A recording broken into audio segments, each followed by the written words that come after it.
Nanginginig ang mga kamay ni Shayna habang dahan-dahang tinatanggal ng doktor ang huling sapin ng benda sa kanyang mga mata. 2 taon. 2 taon ng walang katapusang dilim. Ang amoy ng antiseptic sa silid ay pamilyar na sa kanya. Ngunit ngayon, may kasama itong kaba na humahaplos sa bawat himaymay ng kanyang pagkatao. Okay, Shayna. Dahan-dahan mong imulat ang iyong mga mata. Mahinang sabi ng doktor. Sinunod niya ito. Una, isang nakakasilaw na puting liwanag lamang. Isang liwanag na halos 2 taon na niyang kinalimutan. Napapikit siyang muli, hindi dahil sa sakit, kundi dahil sa bigat ng emosyon. Bruce! Halos pabulong na tawag niya sa pangalan ng kanyang mapapangasawa. Nandito lang ako, mahal ko. Nandito lang ako. Narinig niyang sagot nito. Ang boses ay nasa tabi niya lamang. Sinubukan niyang muli. Dahan-dahan. Ang puting liwanag ay unti-unting nagkaroon ng hugis. Isang kisame, isang ilaw, at pagkatapos, isang mukha. Isang mukha na 2 taon niyang hinawakan lamang para maalala. Isang mukha na 2 taon niyang pinangarap na muling masilayan. Ang mukha ni Bruce. Nakatitig ito sa kanya. Ang mga mata ay may bakas ng pag-aalala.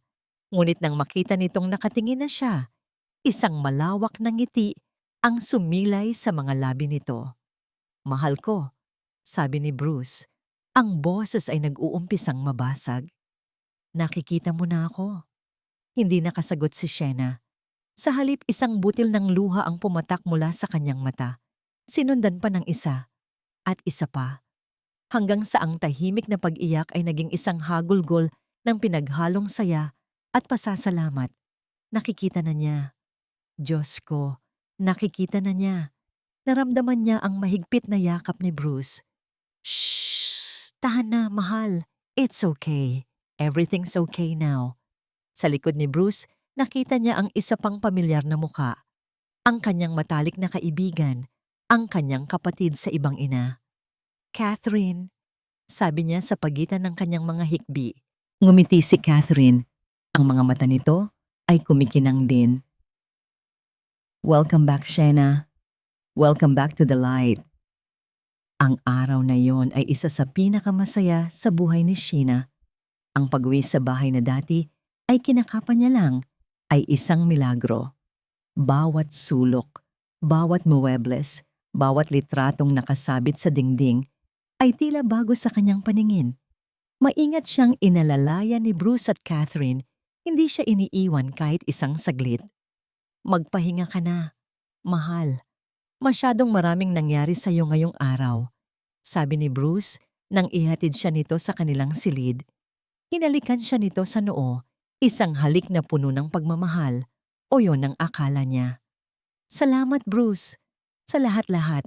Hindi mo ako iniwan. Emotional niyang sabi. Hinding-hindi kita iiwan, sagot nito. Pangako. Si Catherine naman ang nag-abot sa kanya ng isang basong maligamgam na gatas. Para makatulog ka ng mahimbing. Bukas, ipagluluto kita ng paborito mong sinigang. Niyakap niya ang kaibigan. Salamat, Kath. Mahal na mahal kita. Mahal din kita, Shayna. Sagot ni Catherine. Niyakap siya pabalik. Nang gabing iyon, natulog si Shayna na may ngiti sa mga labi. Ang bigat na dinala niya sa loob ng 2 taon ay tila naglaho na. Kumpleto na ulit ang buhay niya. Ligtas siya. Minamahal siya. Iyon ang akala niya. Nagising si Shayna sa gitna ng gabi. Ang lalamunan niya ay tuyong-tuyo. Nauuhaw ako. Dati, kailangan niyang tawagin si Bruce o si Catherine para lang makakuha ng tubig. Ngunit ngayon ay iba na. Kaya ko nang mag-isa. Dahan-dahan siyang bumangon mula sa kama, maingat na huwag gisingin si Bruce na natutulog sa kanyang tabi. Isang maliit na ngiti ang sumilay sa kanyang labi. Ito ang unang pagkakataon sa loob ng 2 taon na gagawin niya ito ng mag-isa. Isang maliit na bagay, ngunit para sa kanya, simbolo ito ng kanyang bagong kalayaan. Walang sapin sa paa. Marahan siyang naglakad palabas ng silid. Ang buong kabahayan ay nababalot ng katahimikan at dilim. Tanging ang sinag lamang ng buwan mula sa bintana ang nagsisilbing ilaw niya. Nang malapit na siya sa hagdanan, may narinig siyang mahinang kaluskos mula sa sala sa ibaba. Sinundan nito ng isang bulong. Huminto si Shena. Sino ang gising pa sa ganitong oras? Dahan-dahan, halos hindi humihinga, naglakad siya palapit sa tuktok ng hagdanan. May kaunting liwanag na nagmumula sa siwang ng pinto ng sala. Isang boses ng lalaki. Boses ni Bruce. Kailangan nating bilisan, Catherine. Hindi na ako makapaghintay. Catherine? Anong ginagawa nila sa baba? Isang kaba ang biglang gumapang sa dibdib ni Sheena. Sumagot ang boses ni Catherine. Malambing na ngunit may diin ang pagkainip. Magtiis ka, Bruce. Konting-konti na lang. Pagkatapos ng kasal, wala na siyang magagawa. Napatakip si Sheena sa kanyang bibig upang pigilan ang anumang tunog na maaaring lumabas. Hindi maaari. Baka nananaginip lang siya. Isang masamang panaginip dahil sa hindi mapigilang kagustuhang patunayan na mali ang kanyang naririnig. Dahan-dahan niyang inisod ang sarili para sumilip sa maliit na siwang ng pinto. At doon, gumuho ang kanyang mundo. Sa liwanag ng buwan na tumatagos sa bintana, nakita niya ang dalawang anino. Dalawang anino na kilalang kilala niya. Ang anino ng kanyang mapapangasawa at ng kanyang matalik na kaibigan. Sila ay magkayakap, mahigpit. At pagkatapos, naghalikan sila. Isang halik na puno ng pagnanasa. Isang halik na hindi para sa magkaibigan lamang. Naramdaman ni Sheena ang panlalamig ng kanyang buong katawan. Ang hangin ay tila ninakaw mula sa kanyang mga baga. Paano kung magbago ang isip niya? Tanong ni Bruce, ang boses ay puno ng pag-aalala. Paano kung hindi niya pirmahan? Humagikgik si Catherine. Isang hagikgik na dati ay musika sa pandinig ni Sheena, ngunit ngayon ay tunog ng isang demonyo. Huwag kang mag-alala. Mahal na mahal ka ng kaibigan ko. Masyado siyang bulag sa pagmamahal niya sa'yo. Isang pirma lang niya sa mga dokumento bago ang kasal at lahat ng pinaghirapan niya, lahat ng yaman niya, ay magiging atin. Isang pirma. Mga dokumento. Biglang nagliwanag sa isip ni Sheena ang lahat. Ang pagiging sobrang matulungin ni Bruce sa kumpanya habang siya ay bulag. Ang pagpupumilit ni Catherine na si Bruce ang dapat maging mata niya sa lahat ng bagay. Hindi ito pagmamahal. Ito ay isang plano. Isang sakim at malupit na plano. Hindi na niya kinaya. Dahan-dahan siyang tumalikod. Bawat paggalaw ay parang isang mabigat na pasanin. Ang sahig na kanyang tinatapakan ay tila yelo sa lamig. Ang bawat hakbang pabalik sa silid ay isang hakbang palayo sa dating Sheena na puno ng tiwala at pagmamahal. Pagpasok niya sa kwarto, humiga siya sa tabi ni Bruce. Ang lalaking ilang minuto lang ang nakalipas ay tinitingnan niya bilang kanyang mundo. Ngayon, isa na itong halimaw na natutulog sa kanyang tabi. Ipinikit niya ang kanyang mga mata. Ang mga luha ay walang tigil na dumadaloy sa kanyang mga pisngi. Tahimik na bumabasa sa unan. Ang liwanag na ipinagpasalamat niya kanina ay naging isang sumpa. Dahil sa liwanag na yon, nakita niya ang katotohanang mas madilim pa sa 2 taon niyang pagkabulag. Ngunit sa likod ng mga talukap na yon, sa gitna ng kanyang gumuhong mundo, isang desisyon ang nabuo. Isang desisyon na kasing lamig ng sahig na kanyang tinapakan, kasing tigas ng diamante. Bukas pagmulat ko, bulag pa rin ako. Ang unang sinag ng araw na tumama sa mukha ni Sheena ay hindi nagdulot ng saya, kundi ng kirot. Isang paalala. Isang masakit na paalala ng lahat ng nakita niya kagabi. Dahan-dahan siyang nagmulat ng mga mata, ngunit agad ding ipinikit ang mga ito. Hindi pa pwede. Mula ngayon, ang liwanag ay kanyang kaaway. Ang dilim ang kanyang magiging kakampi. Narinig niya ang paggalaw ni Bruce sa kanyang tabi. Naramdaman niya ang pagbangon nito mula sa kama. "Good morning, mahal?" Malambing na sabi nito, kasunod ang isang halik sa kanyang pisngi. Kinilabutan si Shena. Ang halik na dati ay nagpapakalma sa kanya ay ngayon ay parang dampi ng isang ahas. Ngunit pinilit niyang ngumiti. Isang ngiting walang buhay. "Good morning," sagot niya. Sinisiguradong ang boses niya ay mahina at bagong gising. Pinilit niyang imulat muli ang kanyang mga mata. Ngunit sa pagkakataong ito, sinadya niyang gawing blanko ang kanyang paningin. Tumingin siya sa direksyon ni Bruce, ngunit ang tingin niya ay lumalagpas na para bang isa lamang itong pader. Ito na ang simula. Ang simula ng kanyang pagpapanggap. Bumaba sila para mag-almusal. Bawat hakbang ni Sheena sa hagdanan ay isang pagsasanay. Dati, kinakapa niya ang hawakan. Ngayon, alam niya kung nasaan ito. Ngunit kailangan niyang magpanggap na hinahanap ito. Bawat galaw niya ay kailangang kalkulado. Isang maling kilos lang, isang sulyap na masyadong direkta at mabubuko siya. "Dahan-dahan, Sheena," sabi ni Catherine na sasalubong sa kanila. "Ako na ang aalalay sa'yo." Hinawakan ni Catherine ang kanyang braso. Naramdaman ni Sheena ang pagnanais na iwaglit ang kamay nito, ngunit tiniis niya. Kailangan niya si Catherine sa kanyang tabi. Kailangan niyang pag-aralan ang bawat kilos at salita ng babaeng umagaw sa lahat ng dapat ay sa kanya. "Halika! Umupo ka na rito," sabi ni Catherine. Ang boses ay puno ng pekeng pag-aalaga. Inalalayan siya nito sa silya. Si Bruce, pinaghanda ka ng paborito mong almusal. Sa harap niya, naamoy ni Sheena ang piniritong itlog at sinangag. Nakikita niya ang lahat ng malinaw, ang pagkakaayos ng pagkain sa plato, ang tasa ng kape sa gilid. Ngunit ang kanyang mga kamay ay kailangang mangapa. Dahan-dahan niyang iniabot ang kamay sa lamesa, hinahanap ang kutsara at tinidor. Sinadya niyang tamaan ang baso ng tubig na nagdulot ng mahinang kalansing. "Ay, sorry, mahina niyang sabi. "Ako na," mabilis na sabi ni Bruce. Inilalagay ang mga kubyertos sa kanyang kamay. "Kumain ka na, mahal. Baka lumamig."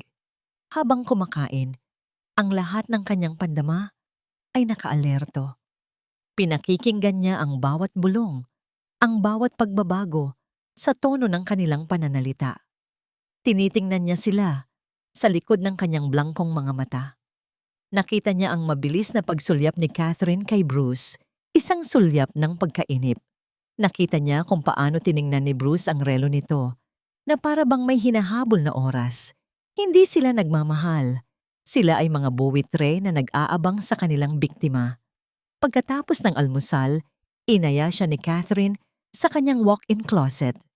"Tulungan kitang pumili ng damit, Sheena. May magandang dress dito na bagay sa'yo," masiglang sabi nito. Kinuha ni Catherine ang isang kulay rosas na damit.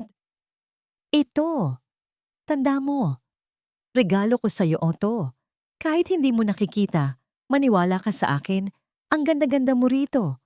Nakikita ni Sheena ang damit at nakikita rin niya ang nangisi sa mukha ni Catherine habang nakatalikod si Bruce. Isang ngisi ng pang-aalipusta. Tila sinasabi nitong, "Magbihis ka, magpaganda ka, bulag na hangal. Hindi mo alam na pinagtatawanan lang kita." Isang malamig na galit ang gumapang sa puso ni Sheena, ngunit pinilit niyang ngumiti. "Salamat, Kath. Ikaw na ang bahala sa akin."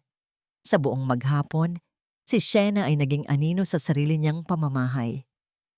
Maingat, nagmamasid, naghihintay ng tamang pagkakataon. At dumating din iyon. Nasa sala sila. Si Bruce ay may kausap sa kanyang cellphone habang si Catherine naman ay abala sa laptop nito. Iniwan ni Bruce ang isa pa niyang cellphone sa ibabaw ng center table. "Ito na." "Bruce, mahal," tawag ni Sheena. Ang boses ay bahagyang nanginginig. "Pwede mo ba akong ikuha ng sweater? Medyo giniginawa ko." "Sige, mahal ko," sagot ni Bruce. Agad na tumayo para pumunta sa silid nila. Sa sandaling iyon, kumilos si Sheena. Gamit ang alaala ng eksaktong posisyon ng mesa, marahan siyang tumayo at naglakad patungo rito. Ang mga kamay ay nakakapas sa hangin. Nasaan na nga ba yung magazine na binabasa ko kanina? Bulong niya, sapat lang para marinig ni Catherine. Ang kanyang mga daliri ay dahan-dahang gumapang sa ibabaw ng mesa. Nahanap ang malamig na salamin ng cellphone ni Bruce. Mabilis, ngunit may kontroladong galaw, kinuha niya ito. Sa loob lamang ng ilang segundo, sa ilalim ng mesa kung saan hindi siya makikita ni Catherine, binuksan niya ang isang pre-installed app sa kanyang sariling telepono at itinapat sa cellphone ni Bruce. Isang mabilis na pag-scan, isang pag-click, isang cloning software. Simple lang, ngunit sapat na para ma-access ang mga mensahe at tawag nito nang hindi niya nalalaman. Ibinaba niya ang cellphone sa eksaktong pwesto nito ilang segundo bago bumalik si Bruce na may dalang sweater. Heto na, mahal. Salamat, sabi niya. Ang puso ay kumakarera sa kanyang dibdib, ngunit hindi pa siya tapos. Mayroon pa si Catherine. Anong ginagawa mo, Kath? Tanong niya. Ibinabaling ang kanyang bulag na tingin sa direksyon ng kaibigan. Inaayos ko lang yung ilang report para sa board meeting ng kumpanya mo. Sagot ni Catherine, ang boses ay puno ng pagmamalaki. Don't worry, ako ang bahala sa lahat. Napakabait mo talaga, sabi ni Sheena. Tumayo siya. Kukuha lang ako ng tubig. Dahan-dahan siyang naglakad patungo sa maliit na bar sa gilid ng sala. Kumuha siya ng isang baso at habang pabalik, sinadya niyang matisod ang paa ng center table. Ang baso ng tubig ay tumapon, direkta sa laptop ni Catherine. Ay! Sigaw ni Catherine. Mabilis na tumayo. Ang laptop ko. Nako, sorry. Sorry, Catherine. Nagpapanik na sabi ni Sheena. Ang kanyang mukha ay nagpapakita ng perpektong pagkataranta. Hindi ko sinasadya. Okay lang, sabi ni Catherine. Ngunit ang boses nito ay hindi maitago ang pagkainis habang pinupunasan ang laptop. Shit, hindi na to bumubukas. Dalhin mo na agad yan sa technician, mungkahi ni Bruce. Baka masira ang mga files mo. Oo nga. Kailangan ko tong dalhin sa pinagkakatiwalaan kong repair shop ngayon din. Sabi ni Catherine, halatang nag-aalala sa mga importanteng files sa loob. Napangiti si Sheena sa kanyang isip. Ang repair shop na yon. Ang may-ari noon ay isang matandang kaibigan ng kanyang ama. Isang taong may utang na loob sa kanilang pamilya. Isang tawag lang niya at hindi lang tracking software ang ilalagay nito, kundi kokopyahin din nito ang buong hard drive. Nang gabing iyon, habang nakahiga na siya sa kama, isang pakiramdam ng tagumpay ang kanyang naramdaman. Ito ay isang maliit na hakbang, ngunit isang mahalagang hakbang. Ngunit ang pakiramdam na yon ay agad na naglaho nang pumasok si Bruce sa silid. Umupo sa gilid ng kama at hinawakan ang kanyang kamay.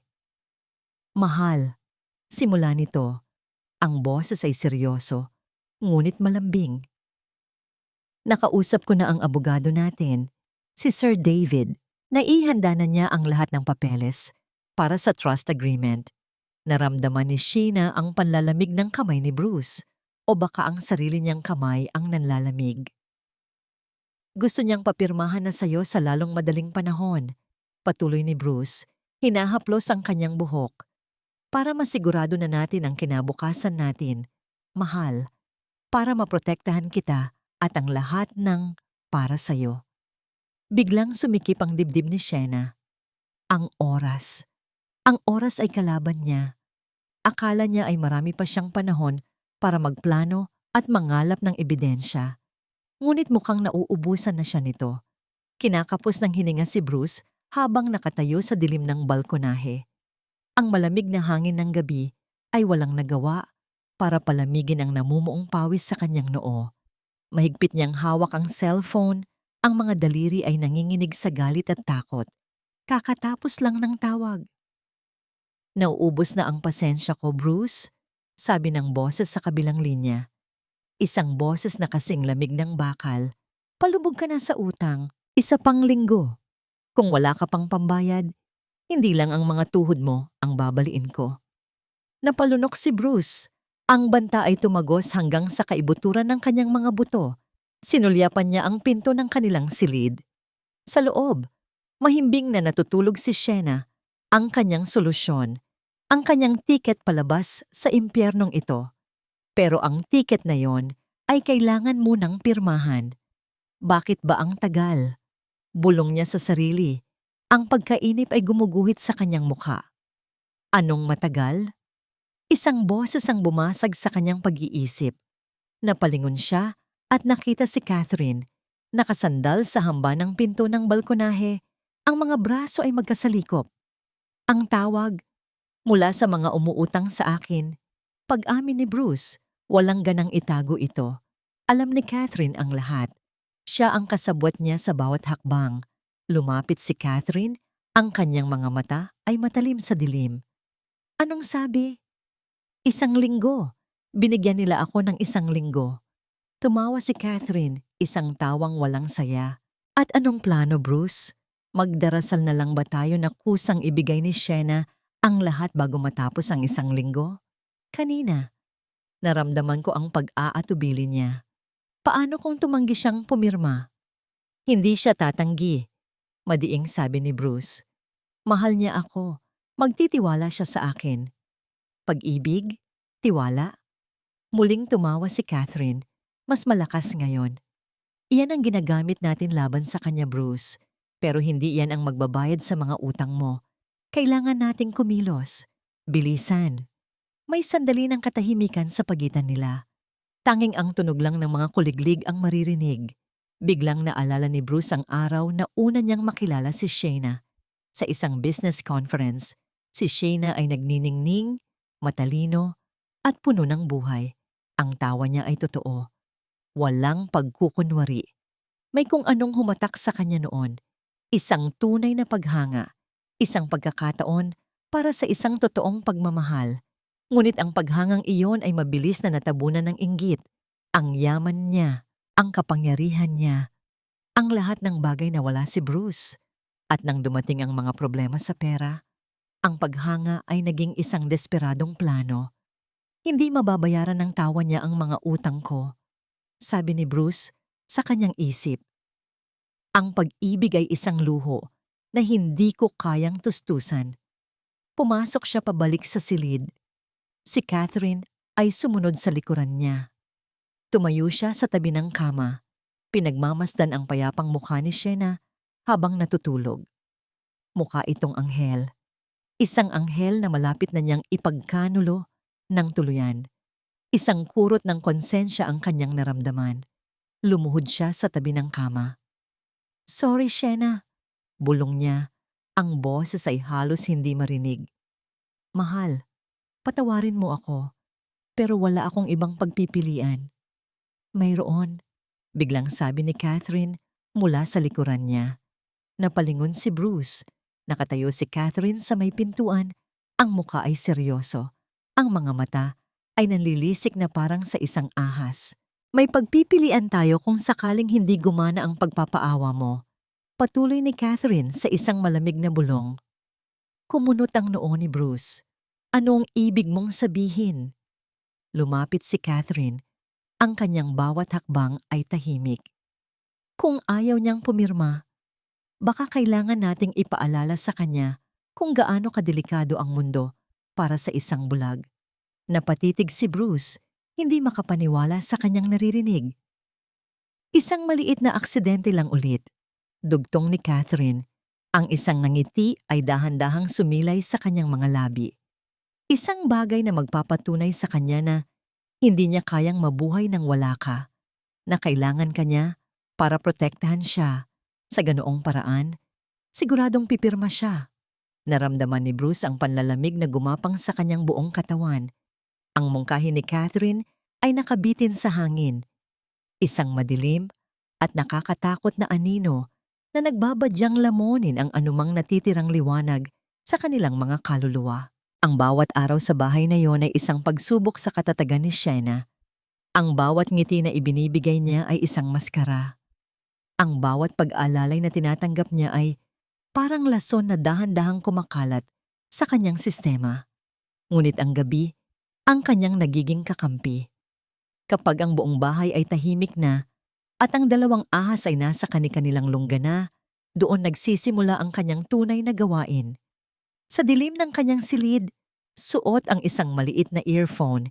Pinakikinggan niya ang mga bunga ng kanyang itinanim. Ang mga audio files mula sa cellphone ni Bruce at sa laptop ni Catherine ay unti-unting dumarating sa kanyang secure na cloud drive. Isang gabi, habang nakikinig, narinig niya ang boses ni Catherine na tumatawa. "Tingnan mo nga naman si Shayna kanina," sabi nito kay Bruce. "Parang isang maamong tupa.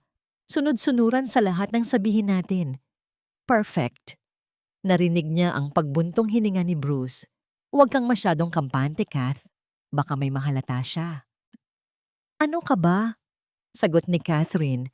Ang boses ay puno ng panunuya. "Bulag yon, Bruce.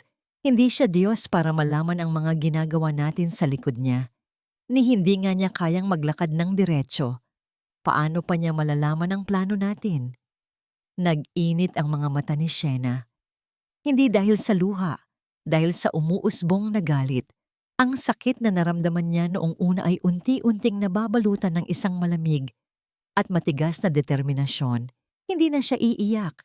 Hindi na siya ang kahabag-habag na biktima. Ang bawat pagtawa ni Catherine, ang bawat salitang lumalabas sa bibig ni Bruce ay hindi na patak ng asido na tumutunaw sa kanya, kundi mga piraso ng bakal na bumubuo sa kanyang bagong baluti. Sa sumunod na gabi, isang pag-uusap ang nagpatigil sa kanyang paghinga. "Okay, sabihin nating pumirma na siya." Boses yon ni Bruce. "Nakuha na natin ang kumpanya, ang pera. Paano na siya? Anong gagawin natin sa kanya?"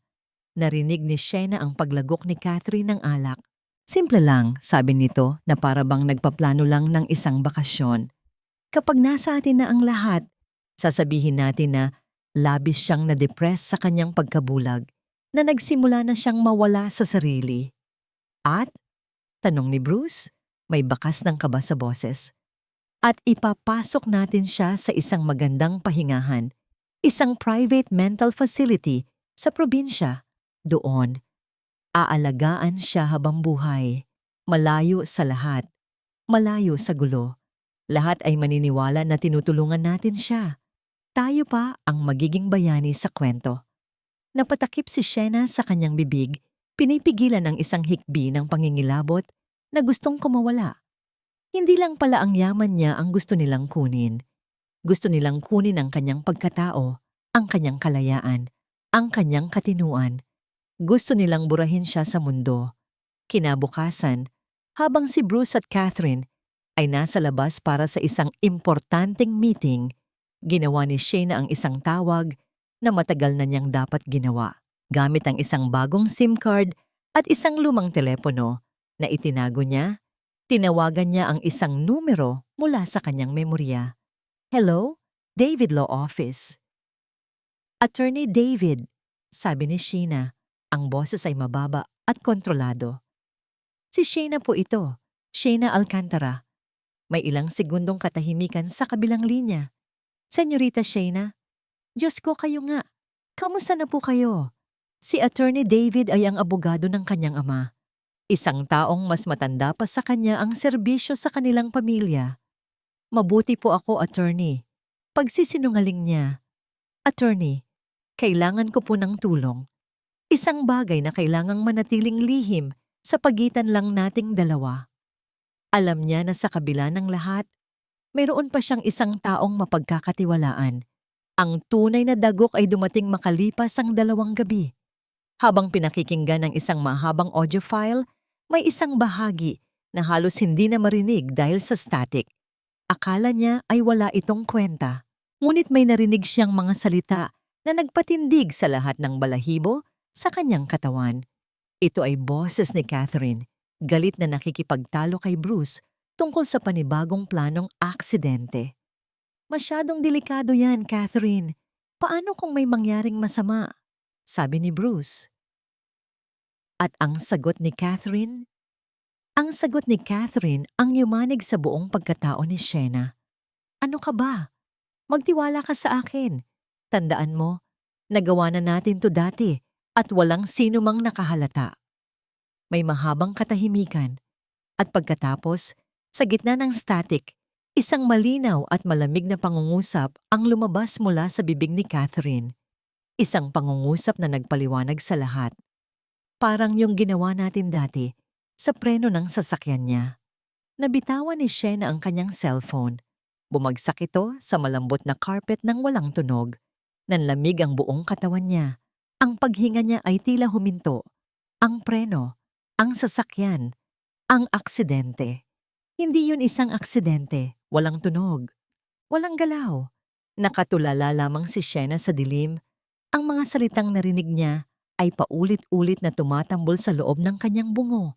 Bawat pag-uulit ay mas malakas at mas nakakayanig kaysa sa nauna. Parang yung ginawa natin dati sa preno ng sasakyan niya. Preno ng sasakyan niya. Preno, ang aksidente, ang pagkawala ng kanyang paningin, ang 2 taon ng kadiliman. Hindi yun isang aksidente, isang pagtatangka sa kanyang buhay.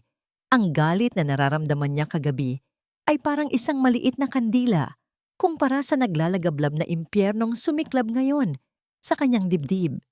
Hindi lang pala sila mga magnanakaw. Sila ay mga mamamatay tao.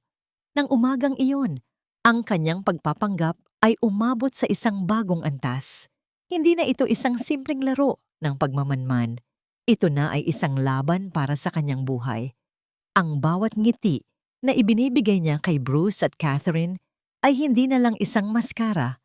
Isa na itong sandata. Sa unang pagkakataon na nagkaroon siya ng pagkakataong mapag-isa, muli niyang tinawagan si Attorney David.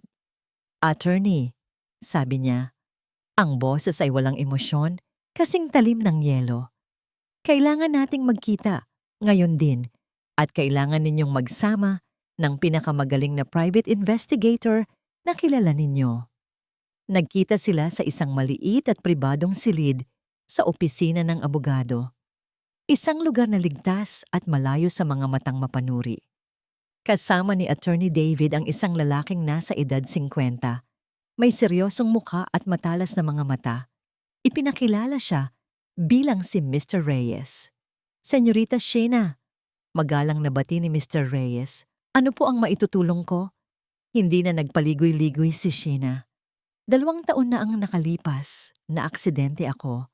Ang sabi sa official report, mechanical failure. Brake failure, panimula niya. Gusto kong buksan ninyong muli ang kaso. Gusto kong imbestigahan ninyo ang bawat detalye, bawat ebidensya, bawat testigo, dahil naniniwala ako na hindi iyon aksidente. Nagkatinginan si Attorney David at Mr. Reyes. Ang bigat sa boses ni Shena ay hindi maikakaila. Sa sumunod na linggo, habang si Shena ay patuloy sa kanyang mapanganib na pagpapanggap sa bahay, si Mr. Reyes naman ay tahimik na nagtatrabaho sa dilim. At hindi nagtagal, bumalik ito na may dalang mga resulta. Muli silang nagkita sa parehong lugar. Inilatag ni Mr. Reyes ang isang folder sa lamesa. Tama po ang kutob ninyo, senyorita, sabi ng investigador. Maraming hindi nagtutugma sa mga ulat. Gaya ng ano? Tanong ni Shena. Una, ang police report. Sabi ni Mr. Reyes, itinuturo ang isang dokumento. Napakabilis nilang isinara ang kaso bilang accidental. Ang skid mark sa kalsada ay masyadong maikli para sa isang total brake failure. Ibig sabihin, hindi biglaang nawala ang preno. Posibleng sinadya itong pahinain. Naramdaman ni Shena ang paghigpit ng kanyang kamao sa ilalim ng mesa. Pangalawa, ang testigo, patuloy ni Mr. Reyes. Isang concerned citizen daw ang tumawag ng ambulansya, pero hindi man lang nagpakilala at umalis agad nang dumating ang mga pulis. Masyadong malinis. Pero ang pinakamahalaga sa lahat, sabi ng investigador, inilalabas ang isang kopya ng bank statement. Ay ito. Itinuro niya ang isang transaksyon, isang malaking cash withdrawal mula sa personal na account ni Bruce. Ang petsa, isang araw bago ang aksidente ni Shena. Sinundan namin ang pera, senyorita, sabi ni Mr. Reyes. At nakita namin kung saan ito napunta. Inilabas niya ang isa pang papel, ang bank statement ng isang mekaniko. Isang mekaniko na may record ng mga iligal na gawain. Sa kaparehong araw ng withdrawal ni Bruce, isang eksaktong halaga ang pumasok sa account ng mekanikong ito. Ang mekanikong ito ang huling nagsuri di umano sa sasakyan ninyo bago ang aksidente. Pagtatapos ni Mr. Reyes, tinitigan ni Shayna ang mga papel sa kanyang harapan. Kahit hindi niya kailangang makita ang mga ito. Ang mga piraso ng puzzle ay nagkabit-kabit na, bumubuo ng isang larawan na mas karimari-marim kaysa sa kanyang inaakala. Ang plano pala ay patayin siya. Ang pagkabulag niya ay hindi isang trahedya para sa kanila. Ito ay isang kabiguan. Isang kabiguan na sinusubukan nilang itama ngayon sa pamamagitan ng pagkuha sa kanyang yaman. Ang plano niya sa paghihiganti ay biglang nagbago. Hindi na sapat na ipahiya sila. Hindi na sapat na bawiin ang kumpanya. Ang nararapat sa kanila ay hindi kahihiyan. Ang nararapat sa kanila ay kulungan. Itinaas niya ang kanyang ulo. Ang kanyang mukha ay isang perpektong maskara ng kalmado. Mr. Reyes, sabi niya, ang boses ay malamig at puno ng awtoridad. Hanapin ninyo ang mekanikong yan. Isang maliit na ngiti ang sumilay sa labi ng investigador. Tila hinintay lang niya ang utos na yon. Senyorita Shayna, sagot nito. Nahanap na po namin siya. Huminto sandali si Mr. Reyes, tinitingnan ang reaksyon ni Shayna. Bago ibinigay ang huling, matunog na dagok. At handa na siyang maging testigo. Ang sutla ay malamig at makinis sa balat ni Catherine. Nakatayo siya sa harap ng isang napakalaking salamin sa isang mamahaling bridal boutique. Ang wedding dress na suot niya ay parang ginawa sa panaginip. Libo-libong maliliit na perlas ang kumikinang sa bawat galaw niya. At ang laylayan nito ay humahaba sa sahig na parang bulan ng alon. Perpekto. Isang ngiti ang dahan-dahang gumuhit sa kanyang mga labi habang pinagmamasdan ang kanyang refleksyon. Ito na ang gantimpala sa lahat ng kanyang pagtitiis, sa lahat ng kanyang pagsasakripisyo. Hindi ito para kay Bruce. Ang kasal na ito ay hindi tungkol sa pag-ibig, ito ay tungkol sa tagumpay. Ang babaeng nakikita niya sa salamin, maganda, makapangyarihan, malapit ng maging Mrs. Alcantara Reyes, ay ang babaeng dapat ay siya noon pa man. Bigla, ang kanyang refleksyon ay nag-iba. Sa isang saglit, ang nakita niya ay hindi ang kanyang sarili, kundi isang ala-ala. Nasa isang debut party sila, 18 taong gulang. Si Shayna ang sentro ng atensyon, nakasuot ng isang ball gown na kulay royal blue, tawa ng tawa habang pinalilibutan ng mga humahanga. At siya, si Catherine, nakatayo lang sa gilid, hawak ang 2 handbag, ang sa kanya at ang kay Shayna, habang pinapanood ang kanyang matalik na kaibigan na nagniningning. Palagi na lang ganito, siya ang anino, siya ang nasa likod, siya ang mabait na kaibigan ni Shayna. Napapikit si Catherine, iwinawak siyang alaala. Tapos na ang mga araw na yon. Ngayon, siya na ang magiging araw. At si Shayna na ang mananatili sa walang hanggang dilim. Bagay na bagay po sa inyo, ma'am, sabi ng sales lady. Ang boses ay puno ng paghanga. Para po kayong isang reyna. Ako nga ang reyna, sabi ni Catherine sa kanyang isip. Pagkatapos ng dress fitting, dumiretso siya sa bahay. Kailangan niyang kamustahin si Shayna. Bahagi ito ng kanyang pagganap bilang mapagmahal na kaibigan. Naabutan niya si Shayna na nakaupo sa sala, nakikinig ng audiobook. Mukha itong mahina at payapa. Nakaramdam si Catherine ng pinaghalong awa at pagkasuklam. Shayna, malambing niyang tawag.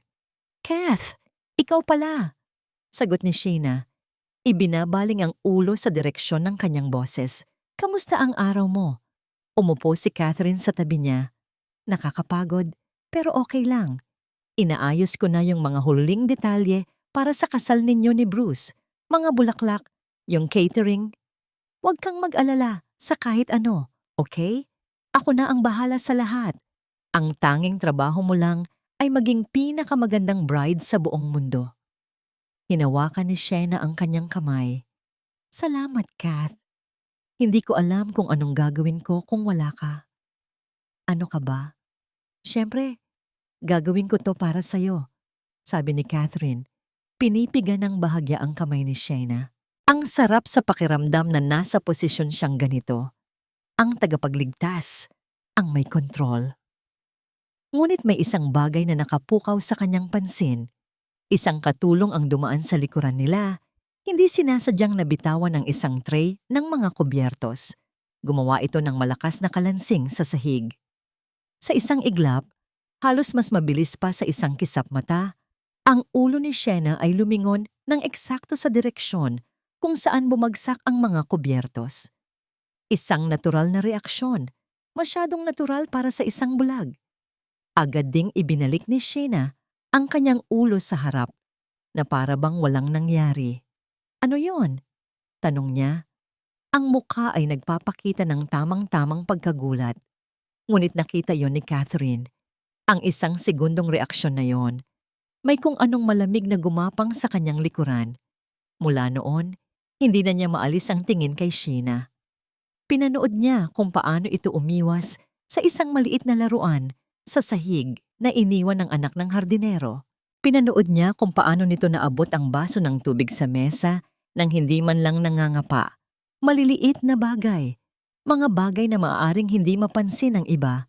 Ngunit hindi siya tulad ng iba. Nang gabing iyon, hindi na nakatiis si Catherine. Hinila niya si Bruce papasok sa library, siniguradong walang sino mang makakarinig. May problema, sabi niya. Ang boses ay mahina, ngunit puno ng pagkaalarma. Ano na naman, Catherine? Yung mga utang ko? Iritabling tanong ni Bruce. Hindi. Mas malala, sagot ni Catherine. Tinititigan si Bruce ng diretso sa mata. Si Shena. Kumunot ang noo ni Bruce. Anong meron kay Shena? Nag-atubili si Catherine ng isang saglit na para bang tinatantya kung paano sasabihin ang isang bagay na napaka-imposible. Bruce, sabi niya, ang boses ay halos isang bulong na. Sigurado ka bang bulag pa rin siya? Ano ang klaseng tanong yan? Siyempre bulag pa rin siya. Hindi. Giit ni Catherine. Ang kanyang mga mata ay nanliliit sa pagdududa. May nararamdaman akong mali. Ang mga kilos niya, masyadong sakto, masyadong pino. Humakbang siya palapit kay Bruce. Ang takot ay nagsisimulang pumalit sa kanyang pagdududa. May pakiramdam ako na pinapanood niya tayo. Ang pagdududa na itinanim ni Catherine ay parang isang laso na dahan-dahang kumalat sa isipan ni Bruce. Noong una, binaliwala niya ito. Guni-guni lang ni Catherine. Paranoid. Ngunit habang lumilipas ang mga araw, nagsimula na rin siyang magmasid at nagsimula na rin siyang makapansin. Nakita niya kung paano bahagyang ngumiti si Sheena sa isang biro na ibinulong niya kay Catherine kahit na imposible itong marinig ni Sheena. Nakita niya kung paano nito iniwasan ng isang basang sahig na hindi man lang niya binabalaan. Maaaring nagkataon lang. O baka tama si Catherine. Ang posibilidad na yon ay nagdulot ng matinding takot sa kanya. Kung si Sheena ay nakakakita, gaano na karami ang nakita nito? Gaano na katagal? Hindi. Kailangan niyang alisin ang pagdududang ito. At isa lang ang paraan para gawin yon. Kailangan niyang makuha ang pirma ni Sheena. Ngayon na. Isang hapon, habang nag-iisa sila ni Sheena sa library, dinala ni Bruce ang isang leather-bound na folder. Sa loob nito ay ang mga dokumentong magiging katapusan ng pagiging may-ari ni Sheena at simula ng kanyang bagong buhay. Mahal, malamig niyang sabi. Umuupo sa tabi ni Sheena sa sofa. Bruce, sagot ni Sheena. Isang matamis na ngiti ang nakapinta sa kanyang mga labi. May dala ako, sabi ni Bruce. Inilalagay ang folder sa kandungan ni Sheena. Naalala mo, Yung trust agreement na sinasabi ko sa'yo, heto na. Naramdaman ni Shena ang pagbabago sa tibok ng kanyang puso. Ito na, ang sandaling kinatatakutan niya, ang sandaling pinaghahandaan niya. Gusto kong basahin sa'yo ang nilalaman nito. Patuloy ni Bruce. Ang boses ay parang isang ahas na nangaakit. Binuksan niya ang folder. Sinasabi lang dito na habang hindi ka pa lubusang magaling, ako muna ang pansamantalang mamamahala sa kumpanya. Ako ang magiging mata mo sa negosyo para maprotektahan ko ang lahat ng pinaghirapan mo, ang lahat ng pamana sa iyo ng mga magulang mo. Ang bawat salita ay isang kasinungalingan. Narinig na ni Shena ang totoong plano sa mga recording, ngunit pinanatili niya ang kanyang blangkong ekspresyon. Pagkatapos, dito sa huling pahina, sabi ni Bruce, inilalabas ang isang mamahaling pluma. Kailangan mo lang ilagda ang pangalan mo. Inabot niya ang pluma kay Shena. Naramdaman ni Shena ang lamig ng metal sa kanyang mga daliri. Ang bigat nito ay parang bigat ng buong mundo. Sa likod ng kanyang mga mata, ang kanyang isip ay nagkakarera. Hindi pa ako handa.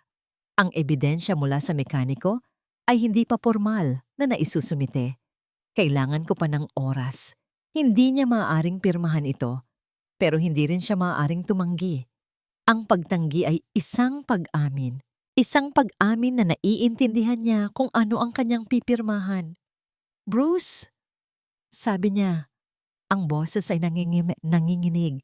Ito ay bahagi ng kanyang pag-arte, ngunit meron ding bahid ng totoong takot. Hindi ko alam. Parang napakabigat na desisyon nito. Shh! Sabi ni Bruce, hinahaplos ang kanyang buhok.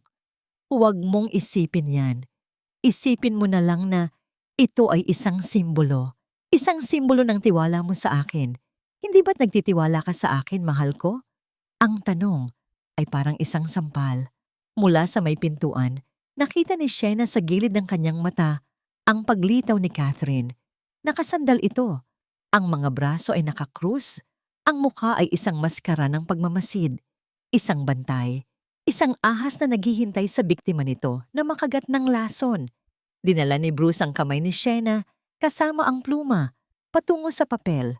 Naramdaman ni Shena ang dulo ng pluma na dumadampi sa lugar kung saan siya dapat pumirma.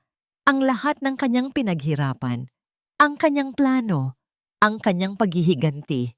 Lahat ay guguho sa isang iglap. Mag-isip ka, Shena. Mag-isip ka. Nawalan na siya ng pag-asa. Wala na siyang maisip na paraan para makatakas. At sa sandaling iyon ng desperasyon, isang ideya ang pumasok sa kanyang isip. Isang mapanganib na ideya. Isang huling, desperadong gambit. Sakto nang ididiin na ni Bruce ang kanyang kamay sa papel, isang malakas at marahas na pag-ubo ang kumawala mula sa lalamunan ni Shena. Isang ubo, sinundan pa ng isa at isa pa. Hinawakan niya ang kanyang dibdib. Ang kanyang buong katawan ay nanginginig. Shena, anong nangyayari sa'yo? Nag-aalalang tanong ni Bruce. Binitawan ang kanyang kamay. Hindi ako makahinga. Sabi niya sa pagitan ng mga ubo. Ang bawat salita ay pinipilit. Ang kanyang paghinga ay naging mabilis at mababaw. Ang kanyang mga mata na nakatitig sa kawalan ay biglang pumikit ng mariin. Ang kanyang katawan ay nanlambot. Bumagsak siya, diretso sa mga braso ni Bruce. Ang pluma ay gumulong mula sa kanyang mga daliri at nahulog sa sahig nang walang tunog.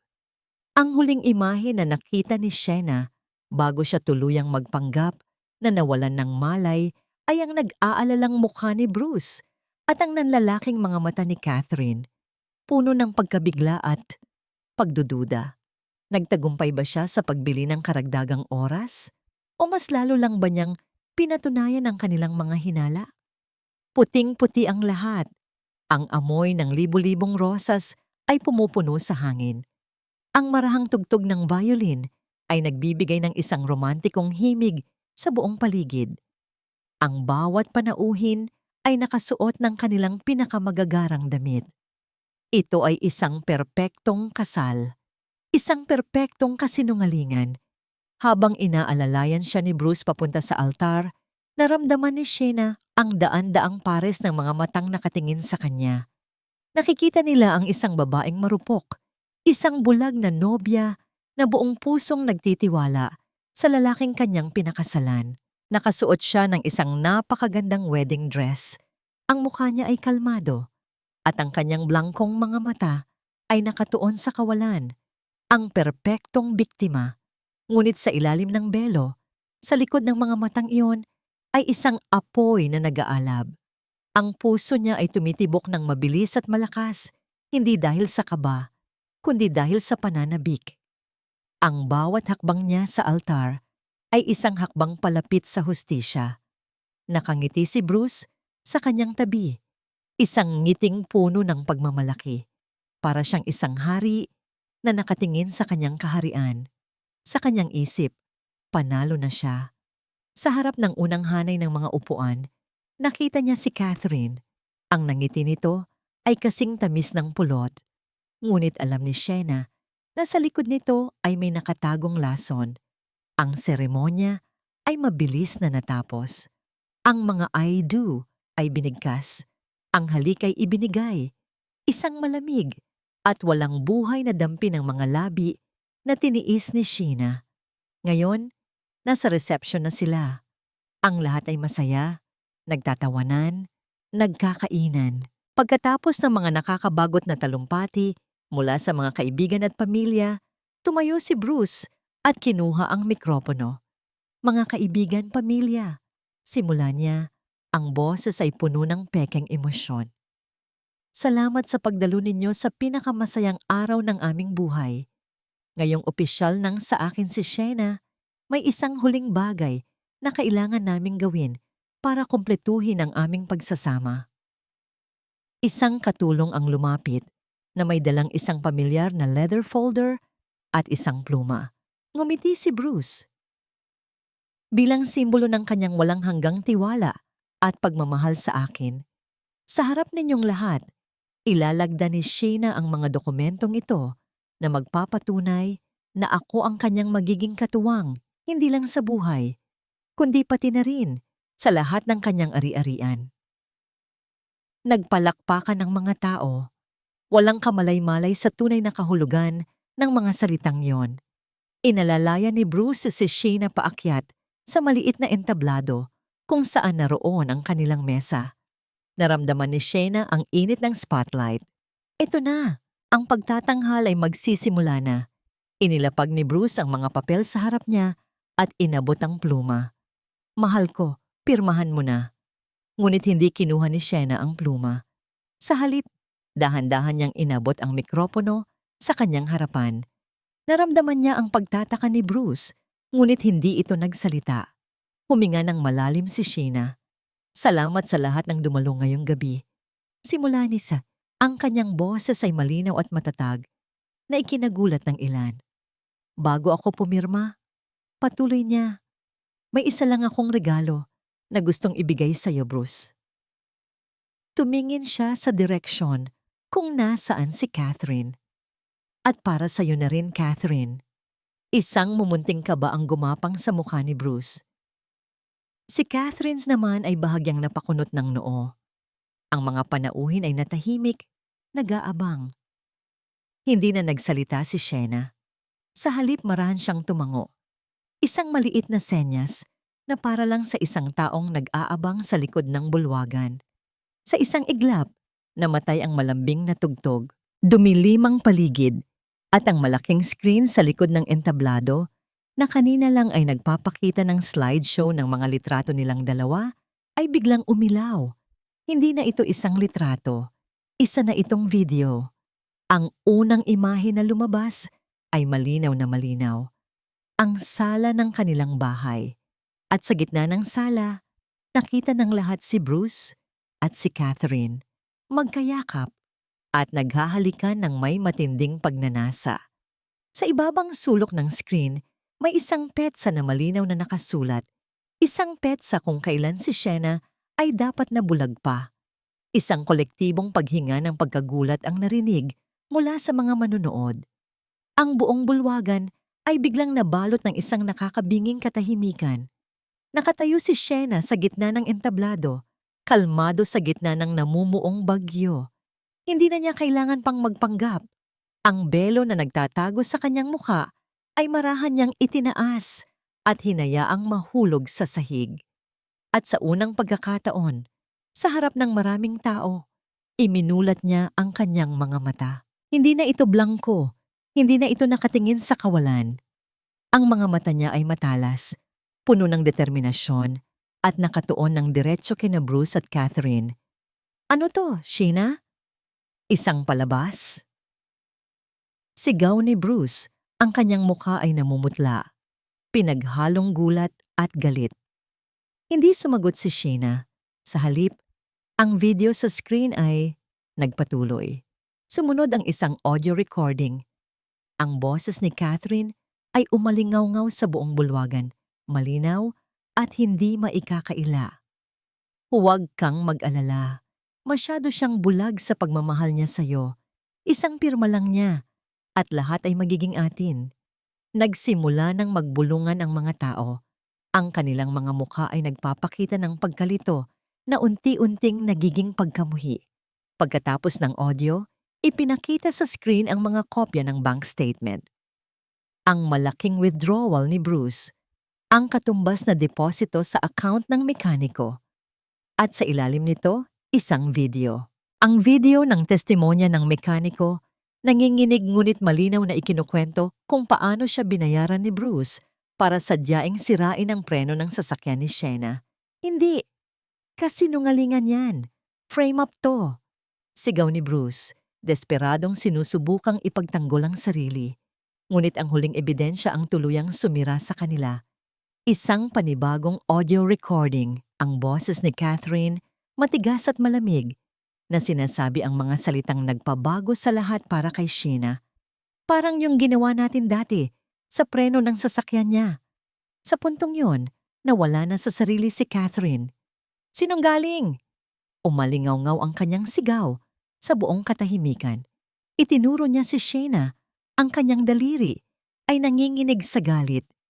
Nilinlang mo kaming lahat. Nakakakita ka. Nakakakita ka pala. Dahan-dahang lumakad si Sheena palapit sa gilid ng entablado. Tiningnan niya ang babaeng dati niyang tinuring na kapatid.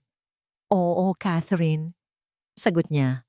Ang boses ay malamig, ngunit puno ng pighati. Nakakakita ako. Nakita ko ang lahat. Natahimik si Catherine. Ang kanyang galit ay napalitan ng purong takot nang mapagtanto niya ang kahulugan ng mga salitang yon. Nang biglang bumukas ang mga pinto sa likuran ng bulwagan, pumasok ang mga pulis. Ang kanilang mga uniforme ay tila mas matingkad sa gitna ng eleganteng pagdiriwang. Dumiretso sila sa entablado. Sinubukan ni Bruce na tumakbo. Sinubukan niyang makalusot sa mga naguguluhang bisita, ngunit huli na ang lahat. Madali siyang nahuli at pinusasan. Si Catherine naman ay parang isang estatwa na gumuho. Napaluhod siya sa sahig, umiiyak, sumisigaw, habang nilalapitan siya ng mga pulis. Habang kinakaladkad sila palabas, ang kanilang mga mata ay nakatuon lamang kay Sheena. Ang mata ni Bruce ay puno ng pagkamuhi. Ang mata ni Catherine ay puno ng hindi makapaniwalang pagkatalo. Tinitigan sila ni Sheena pabalik. Walang emosyon. Hindi siya nakaramdam ng saya. Hindi siya nakaramdam ng tagumpay. Tanging isang malawak at malamig na kahungkagan. Habang isinasakay sila sa police car, ang mga panauhin ay nagsimulang mag-alisan, nag-iiwan ng mga bulungan at mga tinging puno ng awa. Ang perpektong kasal ay naging isang perpektong eskandalo. Naiwan si Sheena na mag-isang nakatayo sa gitna ng entablado, sa gitna ng nagkalat na mga bulaklak at mga basag na pangarap. Ang bigat ng kanyang gown ay parang bigat ng 2 taong puno ng kasinungalingan. Tapos na. Nanalo siya. Pero bakit pakiramdam niya? Talo pa rin siya. Ang katahimikan sa paligid ay mas nakakabingi kaysa sa lahat ng ingay kanina. Sa wakas, malaya na siya. Ngunit ang kalayaan ay may kasamang isang napakalaking kalungkutan. Lumipas ang ilang buwan. Ang kasal na yon, na dapat sana'y pinakamasayang araw sa buhay ni Shayna, ay naging simula ng kanyang tunay na kalayaan. Ang alaala ng gabi na yon ay mananatili, isang aral na nakaukit sa kanyang puso. Ngunit hindi na ito ang bumabalot sa kanya. Ang mga kaso laban kina Bruce at Catherine ay mabilis na umusad. Sa harap ng napakaraming ebidensya, mga recording, testimonya ng mekaniko, at ang kanilang sariling pagtatangka na guluhin ang proseso, wala silang nagawa, kundi ang harapin ang matinding kahihinatnan ng kanilang mga desisyon. Pareho silang nahatulan ng mahabang taon sa bilangguan, hindi lang dahil sa pagnanakaw at panloloko, kundi pati na rin sa tangkang pagpatay. Ang kumpanya na minana niya mula sa kanyang mga magulang ay tuluyan na niyang bawiin.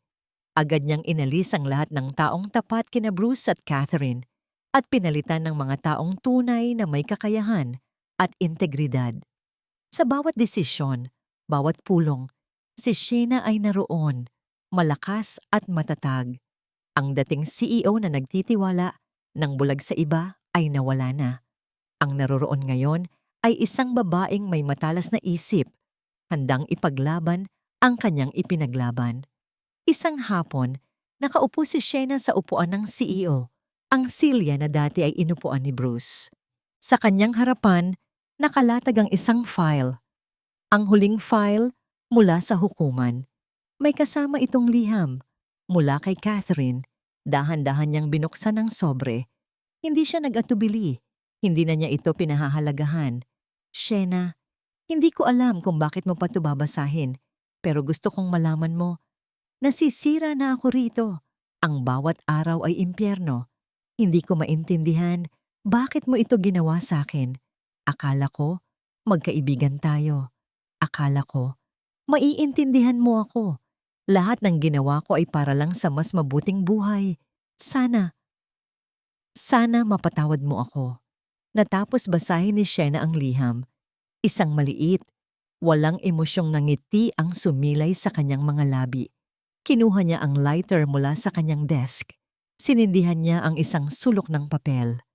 Pinanood niya ang apoy na dahan-dahang lumalamon sa mga salita, sa mga kasinungalingan, sa lahat ng bakas ng nakaraan.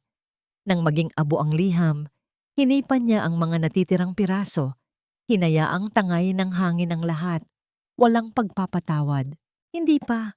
Marahil, hindi na kailanman. Isang araw, bumisita si Shayna sa libingan ng kanyang mga magulang. Nagdala siya ng sariwang bulaklak at tumayo sa harap ng kanilang puntod. Mama, Papa, bulong niya, ang kanyang boses ay malambing sa gitna ng katahimikan. Pasensya na po kung matagal bago ako nakabalik. Marami pong nangyari, pero gusto ko pong malaman ninyo. Pinrotektahan ko po ang lahat ng pinaghirapan ninyo. Pinrotektahan ko po ang ating pangalan. Niyakap niya ang kanyang sarili. Hindi na siya iiyak, ngunit ang sakit ay naroon pa rin. Ang mga sugat ay hindi pa tuluyang naghihilom, ngunit alam niya na maghihilom din ito sa takdang panahon. Pagkagat ng dilim, bumalik si Shayna sa kanyang penthouse. Ngayon, nag-iisa na siya dito. Walang Bruce, walang Catherine, walang mga anino. Nagtungo siya sa malaking salamin sa kanyang silid. Tiningnan niya ang kanyang sarili. Ang babae sa salamin ay nag-iba. Ang dating Shayna na may malambot na mga mata at madaling magtiwala ay nawala na. Ang nakikita niya ngayon ay isang babaeng may matatalas na tingin, isang pilat ng laban sa kanyang puso, at isang aura ng hindi matitinag na lakas. Hindi pa siya handa para sa pag-ibig, hindi pa siya handa para sa bagong tiwala, ngunit handa na siyang harapin ang mundo. Handa na siyang magdesisyon para sa kanyang sarili. Handa na siyang bumuo ng sarili niyang kinabukasan. Naglakad siya patungo sa bintana, tinitingnan ang kumikinang na cityscape sa ibaba. Ang mga ilaw ng Maynila ay tila libu-libong bituin sa lupa. Humiga siya sa kanyang kama, hindi na may kasamang takot, hindi na may kasamang lungkot, kundi may kasamang kapayapaan. Sa wakas, Makakatulog na siya ng mahimbing. Sa wakas, malaya na si Shena.